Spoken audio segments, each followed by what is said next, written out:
The world of crypto assets is no stranger to strong opinions or reactions. Fans of the technology swear by it, and detractors hate it with the fiery passion of 1,000 suns. Whether you love them or hate them, you can't deny that NFTs are the latest buzz. Many believe the widespread adoption of NFTs is inevitable, but if NFTs are the future, what does the future look like? And what do they actually do in the first place? And hey, Luxor, that's why today we're looking at how everyone will end up using NFTs. Welcome to ALUX. Okay, let's start off small. What is an NFT? It was Emperor Palpatine from Star Wars fame who once said, "If one is to understand the great mystery, one must study all its aspects." He was talking about space magic and the dark side, but we feel like the idea can be applied to a lot of aspects in life. So, if we want to really understand the potential of NFTs, we must first talk about what they are. So, what actually is an NFT? Well, the term stands for non-fungible token, and they're units of data stored on digital ledgers, or what we know as blockchain technology. If that explanation left you more confused than you were before hearing it, well, let us explain it another way.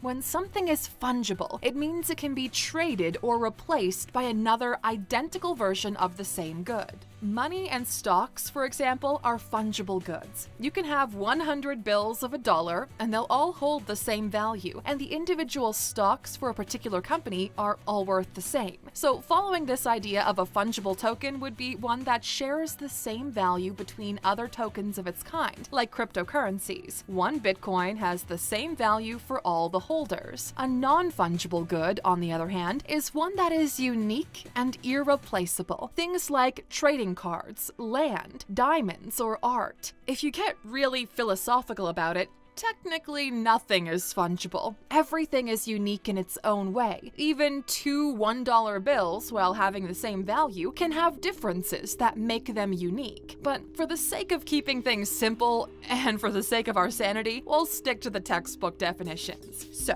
a non-fungible token, then, is a token that is unique and irreplaceable. They're a type of cryptographic token that are associated with digital or physical assets. No two NFTs are exactly the same, nor do they have the same value.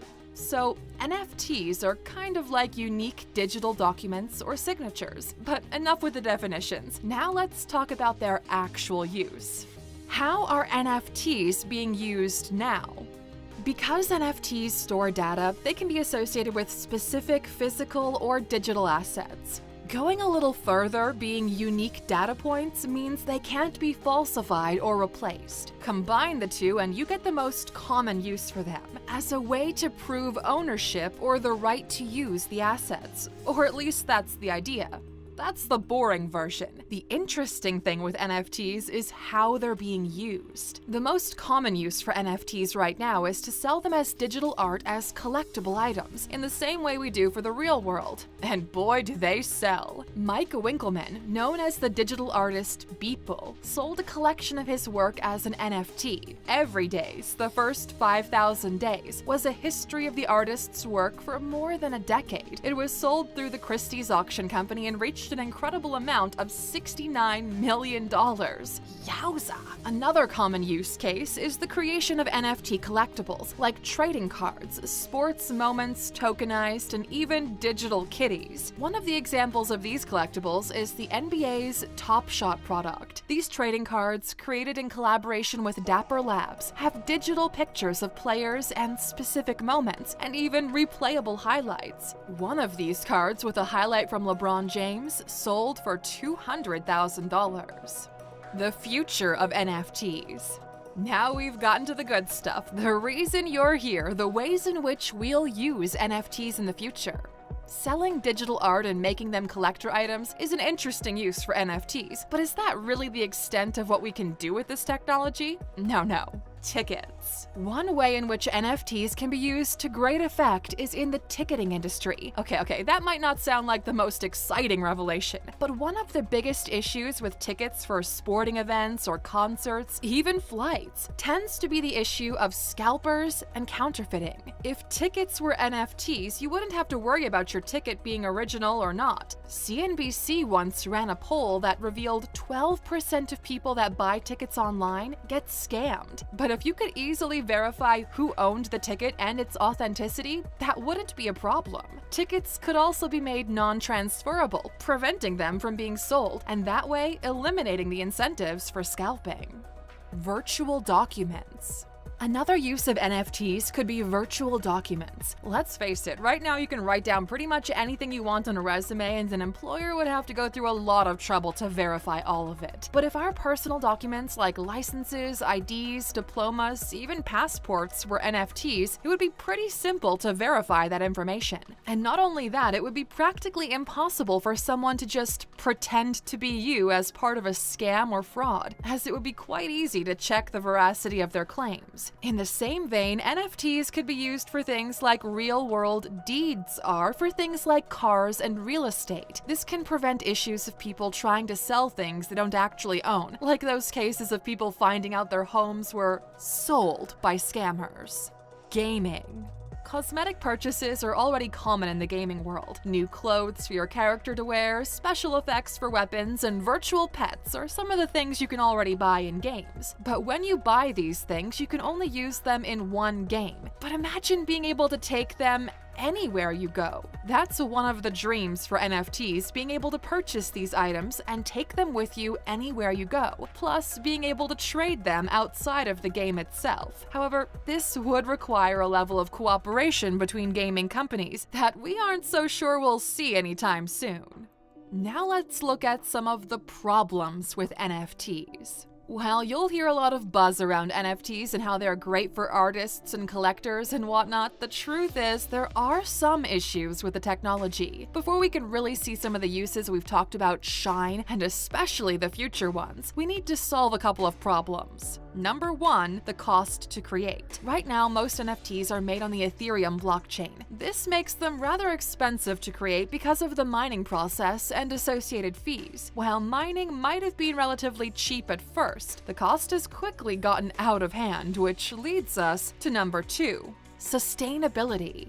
The act of creating an NFT is not only expensive, but ridiculously inefficient energy-wise. Mining an NFT through proof of work requires a lot of power, and it just won't be sustainable in the long run. Both of these problems can be solved by moving to other blockchains that are less energy-intensive and use other mining processes, but the same cannot be said for our next point. Number three, difficulty of use. Right now, making an NFT isn't precisely easy, and if the technology wants to gain more widespread adoption, it needs to be. Luckily, this is mostly a short-term issue that will be resolved as the tech evolves. The first three issues all arise in ways NFTs are created right now, but the last and probably most conflictive one is the issue of ownership.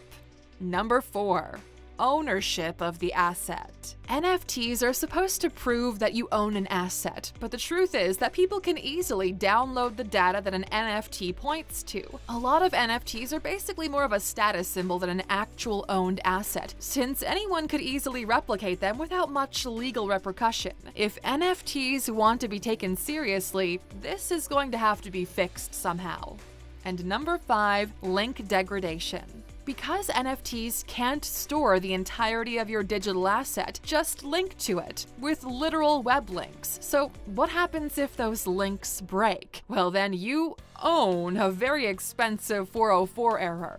So wrapping all of this up today, Aluxer, NFTs are definitely interesting, if more than a little bit confusing. The potential of the technology is definitely something to keep an eye on, even if you're not interested in digital art galleries or collectibles. What we can't deny is that as the interest in crypto, the metaverse, and the evolution of virtual spaces grows, so will the adoption of NFTs. Sure, the technology isn't perfect and there are some pain points to resolve before it can really become what it claims to be. But with the constant push from big brands and industries, it's inevitable that NFTs will become more widely adopted, for better or for for worse, it's not a matter of if, but when. And Alexer, since you stuck around this long, of course, you're getting a bonus. The very first tweet ever made was sold as an NFT for $2.9 million back in March of 2021. Twitter's CEO Jack Dorsey wrote a simple, "just setting up my Twitter," all the way back in March 21 of 2006 that became part of internet history. 15 years later, the tweet made history again when it was put up for auction, and Sina Estavi, CEO of Bridge Oracle, now claims ownership of this piece of history.